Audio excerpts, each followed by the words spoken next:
Hello guys, আসসালামু আলাইকুম। চলে যাচ্ছি পপুলার তেলের পাম্পে। অবশ্য গত রাত্রে দেখে আসছি 2টার দিকে কমপক্ষে 500 গাড়ির সিরিয়াল। আশা করছি তেল পাবো না, তারপরেও যাচ্ছি আর কি, দেখা যাক কি হয়। হঠাৎ করে বাংলাদেশের সব তেল যে এত লাজুক হয়ে যাবে, পলাতক হয়ে যাবে, এটা তো আসলে আশা করিনি। প্রায় চলে আসছি আমরা তেলের পাম্পের কাছাকাছি। ওমা, লাল সুন্দরী এইখানে কি করে?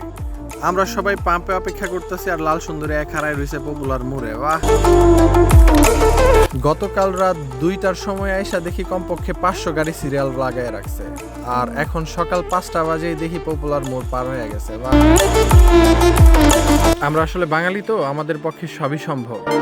গত রাত 9টা থেকে শুরু করে এখন পর্যন্ত এতগুলা গাড়ির সিরিয়াল দিয়ে গাড়ির তেল নেওয়ার জন্য পাশে ঘুমিয়ে থাকা মানুষগুলাকে জানাই তেল মোবারক।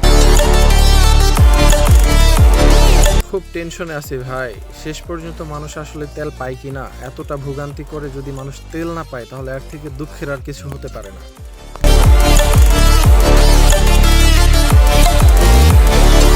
কি আর করবে বলেন, জীবনের তাগিদে বাইক একটা ইম্পর্ট্যান্ট পার্ট। প্রত্যেকটা মানুষের জীবনে বাইক খুব গুরুত্বপূর্ণ একটা ব্যাপার। তাই তেল নেওয়ার জন্য অপেক্ষার পর অপেক্ষা করা ছাড়া আর কিছু করার নেই তো আমাদের।